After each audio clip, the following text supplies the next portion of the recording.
students, welcome to our class Bright Education and today we are going to study area related to circle. Class 10 का सबसे important chapters में से एक है after trigonometry. तो trigonometry के बाद जो है सबसे इंपॉर्टेंट चैप्टर यही माना जाता है और इसमें हम लोग पढ़ते हैं सर्कल के बारे में। सर्कल को हिंदी में क्या कहते हैं? वृत्त।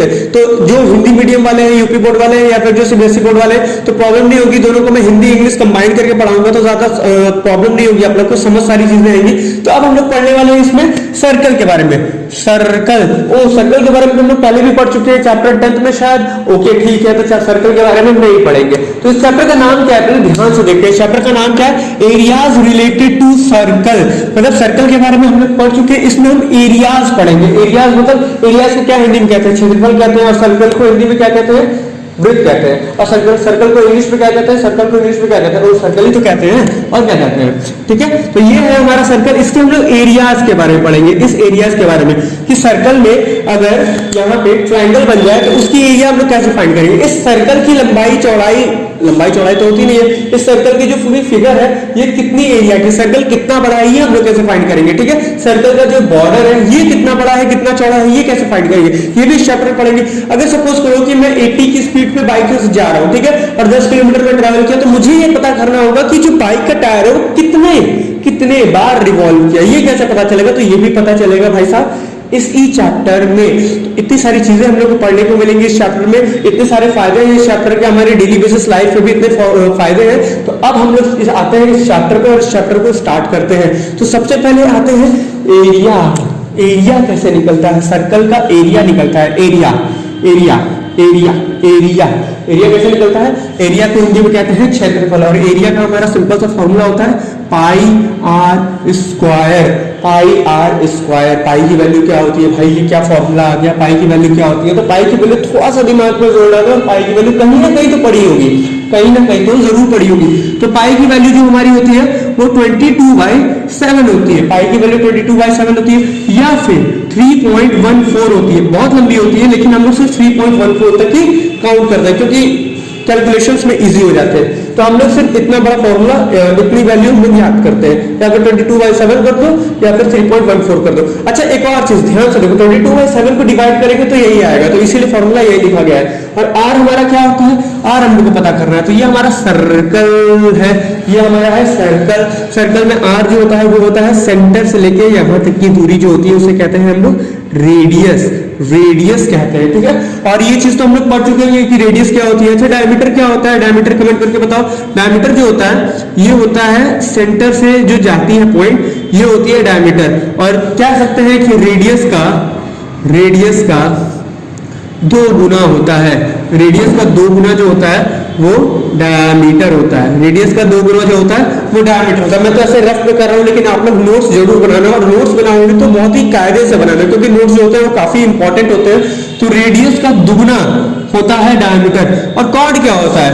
कॉर्ड आप लोगों ने नाम कभी सुना होगा, भूले भटके कभी गलती से नाम सुन लिया होगा, अगर नहीं सुना है तो आज सुन रहे हो। तो कॉर्ड क्या होता है? कॉर्ड कॉर्ड को हिंदी में कहते हैं जीवा। ठीक है, तो कॉर्ड एक सर्कल में कॉर्ड क्या होता है? सर्कल के एक पॉइंट से दूसरे पॉइंट को ऐसे ये मैच करती है, ये लाइन होती है कॉर्ड, ये लाइन होती है कॉर्ड। और एक और चीज हम लोग डायमीटर पढ़े हैं। ठीक है, डायमीटर जो होता है वो रेडियस का डबल होता है, ये चीज तो हम लोग पढ़ लिया। हम लोग डायमीटर को सबसे लंबी कॉर्ड भी कह सकते हैं। डायमीटर को हम लोग सबसे लंबी कॉर्ड भी कह सकते हैं, ये बात ध्यान में रखना। डायमीटर जो होता है ये यहाँ लाइन होती है, लेकिन इसको हम लोग कह सकते हैं कि सबसे लंबी लाइन है, सबसे लंबी कॉर्ड है। सबसे लंबी कॉर्ड इसलिए कह रहे हैं क्योंकि ये सेंटर से होकर जा रही है, क्योंकि सेंटर से जो लाइन जा रही है या फिर ऐसे या फिर ऐसे, ये सबसे लंबी रेखा होगी पूरे सर्कल में। इस वजह से इसको हम सबसे लंबी रेखा कह रहे हैं या फिर कॉर्ड कह रहे हैं। ओके ठीक है, तो इतनी चीज हम लोग पढ़ ली। इतनी तो इनफ है भैया, इतनी तो इनफ है। हाँ एक और चीज हम लोग पढ़ते हैं सरकमफ्रेंस के बारे में। सरकमफ्रेंस क्या होता है? सरकमफ्रेंस का फॉर्मूला क्या होता है? सरकमफ्रेंस का फॉर्मूला होता है 2πr। ओके, तो हम लोग सरकमफ्रेंस का फॉर्मूला जान गए, एरिया का फॉर्मूला जान गए, एरिया में पाई की वैल्यू जान गए, पाई की वैल्यू इतनी इसमें उतनी इसमें भी रहेगी। ओके, हम लोग को ये पता चल गया रेडियस क्या होता है, डायमीटर क्या होता है, कॉर्ड क्या होता है। ठीक है, सबसे लंबी जो कॉर्ड होती है वो डायमीटर होती है। अब आते हैं एक्सरसाइज पे। अब सिंपल एक्सरसाइज है, एक्सरसाइज करते रहेंगे और चीजें आगे सीखते रहेंगे। So let's go with it. So students हमारा पहला क्वेश्चन ये रहा, find the circumference and area of the circle radius दिया है 8.4 सेंटीमीटर। ओके, तो इसमें हम लोग को क्या फाइंड करना है, सर्कमफ्रेंस फाइंड करना है और एरिया ऑफ सर्कल फाइंड करना है। मतलब एक सर्कल का सर्कमफ्रेंस भी, मतलब उसकी पैरामीटर जो है वो भी फाइंड करनी है और उसकी एरिया भी फाइंड करनी है, क्षेत्रफल भी फाइंड करना है। तो कैसे करेंगे हम लोग को, सर्कमफ्रेंस का फॉर्मूला हाँ पढ़ा तो था मैंने, सर्कमफ्रेंस का फॉर्मूला थोड़ा सा दिमाग पे जोड़ डालो। सर्कमफ्रेंस का हमारा जो फॉर्मूला था, ये हमारा formula 2 pi r. 2 pi r था क्या, हाँ 2 पाई आर तो था, 2 पाई आर था। अच्छा ठीक है, 2 की वैल्यू 2 ही रहेगी, पाई की वैल्यू हम लोगों ने पढ़ी है 22/7 एंड आर की वैल्यू यहाँ पे दी है 8.4। सो 8.4 ये हम लोग पुट कर देंगे। ओके, अब हमें क्या करना है, अब हमें सिंपल से कैलकुलेशन करनी है। सिंपल से कैलकुलेशन कैसे करना है, इसमें देखो कुछ कट होने लायक है क्या, हाँ ये कट हो सकता है, कट मतलब ये डिवाइड हो सकता है। तो 7 से 8.4 को डिवाइड करेंगे तो ये 1 ये 2 आएगा। ये कैसे आया, ये कैसे आया, कंफ्यूजन है, रुको मैं तुम्हें बताता हूँ। ठीक है, 8.4 है ना, इसको डिवाइड करते हैं 7 से। ठीक है, तो ये पॉइंट भूल जाते हैं कुछ देर के लिए, पॉइंट कुछ देर के लिए भूल जाते हैं। ठीक है, 7 बन जाए 7, ये आ गया 1, ये आ गया 4, 7 2 14। ओके, 7 2 14 होता है, ये आ गया 12 बीच में पॉइंट है इसके, तो इसमें बीच में पॉइंट था। ठीक है, तो ये आ गया है 1.2। जब ये 8.4 है तो ये आ गया है 1.2। ओके, तो हमें ये पता चल गया, ये हो गया 2 × 20 2 × 1.2। अब इसको होल को मल्टीप्लाई करेंगे तो इसको मल्टीप्लाई करेंगे तो क्या आएगा, ये आएगा 44 × 1.2।